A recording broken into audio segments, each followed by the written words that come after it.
And now to discuss the prospects for the resumption of Middle East peace talks, I'm joined from Washington by Martin Indyk. He's the Vice President for Foreign Policy at the Brookings Institution and a former US Ambassador to Israel. Martin Indyk, welcome to the programme. Thank you.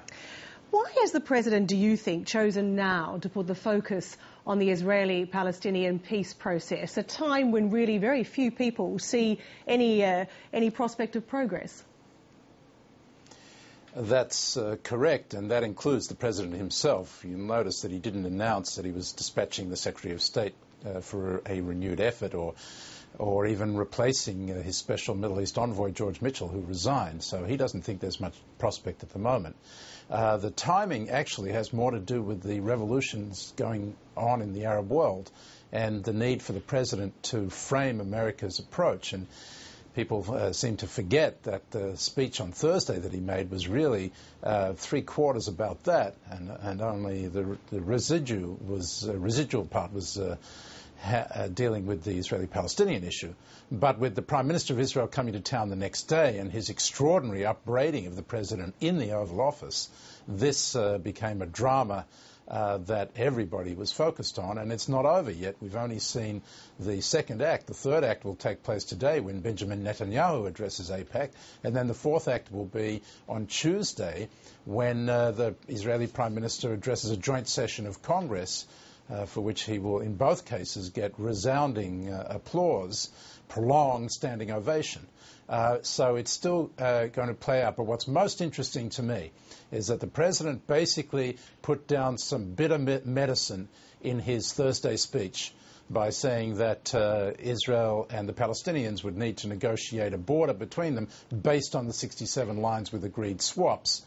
He sugar-coated that medicine yesterday at AIPAC, and it's been swallowed, and the Prime Minister came out last night and said that he welcomed the President's remarks. So I suspect that at the end of the day, with all of the drama going on, nevertheless, the President will have established the basic point that negotiations, when they do resume, will have to be based on the 67 lines with agreed swaps, and that actually will be not bad for a day's work. Well, as you say, not bad for a day's work. I mean, how significant is it that that has been said by the President? Has he gone further than previous presidents? Because, of course, that very phrase was used by Hillary Clinton, for example, just a couple of years ago. Is a significant part of this, the fact that it came from the President? Yes, indeed, and it wasn't used by Hillary Clinton in that way. If you go back and look at her statement, she was talking about the need to reconcile that, which was the point at that moment, a Palestinian demand, with Israeli requirements on other issues. All the way back to '69, when Secretary of State Bill Rogers, nobody will remember him, first talked about the need for a settlement that would require minor border rectifications on the 67 lines, but he didn't specify the 67 lines at that time. Bill Clinton, at the end of his administration, put down the Clinton parameters.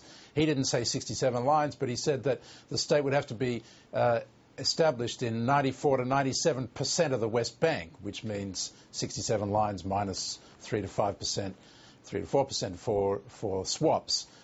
So President Bush said it needs to be based on the 49 lines, which is the same as the 67 lines, and he also referred to swaps. But nobody has come out, no president of the United States has come out clearly with this as the starting point for the negotiations. It's been a long time Palestinian demand, and it's something that the Likud government of Bibi Netanyahu has resisted mightily up to now. But I suspect that at the end of the day, indeed, when negotiations start, it will be on this basis. This speech, or these speeches, they also held challenges for the Palestinians, didn't they? I mean, he criticised the recent agreement between Fatah and Hamas, and the President also reiterated the request that the Palestinians drop their appeal for recognition at United Nations. Yes, and that was the sugarcoating on the pill. He said some strong things about preventing that unilateral action at the United Nations, and I think this is the key to understanding what his strategy is at the moment. It's not to relaunch negotiations, but it's to head off that UN General Assembly move. If 160 nations then support this recognition of an independent Palestinian state. That will then move very quickly to the Security Council. He's vowed to veto it in the Security Council. But if the United States does that against the will of the vast majority of the international community, then he's going to be on the wrong side of the Arab street, which is what he was trying to get on the right side of in his Thursday speech. So he's got a real dilemma coming down the track, and he wants to avoid that, head it off by, on his way to Europe, putting down this principle of negotiations based on the 67 line, and then saying to the European leaders that he'll be meeting with in the next 4 days, come on board with me, let's work together to try to get negotiations going, and thereby peel them off from support for the UN General Assembly resolution. If he succeeds in doing that, I think Abu Mazen will think twice about alienating both the United States and the Europeans by this unilateral move. If the aim is not to restart negotiations, and as you say, it's aimed more at that UN resolution, is there also, though, not an issue of time being of the essence? You've got elections coming up in Egypt. How crucial is that regional picture to this call for a restarting of peace talks whenever that may happen? I think that's a very good point. The elections in Egypt will take place in September, about the same time as this resolution is going to be pushed by the Palestinians into the General Assembly. The Egyptian parliament is likely to be much more responsive to popular demands and popular mood. And we can already see some Egyptian politicians demagoguing the issue of Israel to gain votes. So one can assume that the parliament is going to be quite hostile to Israel. And then we don't know what's going to happen in the meantime through the long, hot summer in the Palestinian arena. We already have Palestinians unarmed coming across the Israeli borders, Lebanon and Syria. That may well be stepped up. And then we may see large-scale peaceful demonstrations by unarmed Palestinian demonstrators in the West Bank. How the Israeli army is going to respond to all of this is a very big question mark, but they're not equipped for crowd control. And so if there's large-scale casualties, an Egyptian parliament that's hot to trot, and the vast majority of the international community supporting a Palestinian state at the United Nations and declaring Israel an occupation, you've got a kind of worst-case scenario, not only from Israel's point of view, but from the point of view of the United States. And that's what I think President Obama is focused on. Who's driving Middle East policy at the White House right now? Of course, George Mitchell, who was the advisor, he's left. There have been some saying the policy area has been in turmoil in recent weeks. Who's in the driving seat? President Obama. He is very much his own foreign policy advisor. There's been a contentious debate within the administration for the last 5 months about whether to give a speech, when to give the speech, what to put in the speech.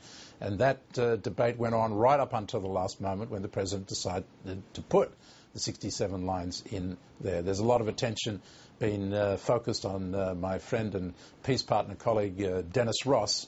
But I think that's much exaggerated in the game of trying to point fingers. But in reality, there's a real argument about what's the best way to move forward.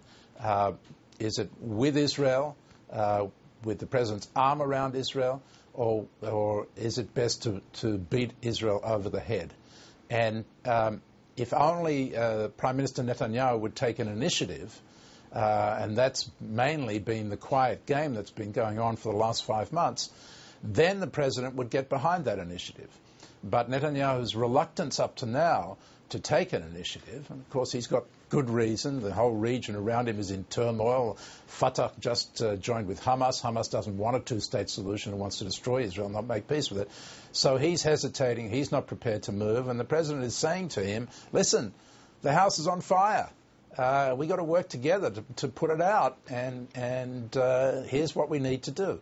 And the first reaction from the Prime Minister was his bellowing, as if he was a cow being taken to the slaughterhouse. But I think now he's having used it to generate support on his right wing, he's calming down. And I think he understands the reality too, that you can't stop something with nothing. And it's much better for the United States and Israel to be working together to try to find a way forward into meaningful negotiations with the Palestinians than to sit back and let the house burn down. So just finally and briefly, Martin Indyk, I take it from what you're saying that as we see this third and fourth act play out over coming days, is it fair to say you're optimistic that there may be some trigger for these talks to restart? Well, optimistic would be pushing it a little bit too far. The situation is very difficult, as I've described it, on the ground. You don't have leaders on the Palestinian or Israeli side that seem willing to take courageous risks and be statesmanlike in these circumstances. But the president's need to make something happen is providing a sense of urgency, which I think he may succeed in imparting to the other two leaders, and then we'll have to see. Indeed we will. Martin Indyk, many thanks for talking to Late Line tonight. Thanks for having me.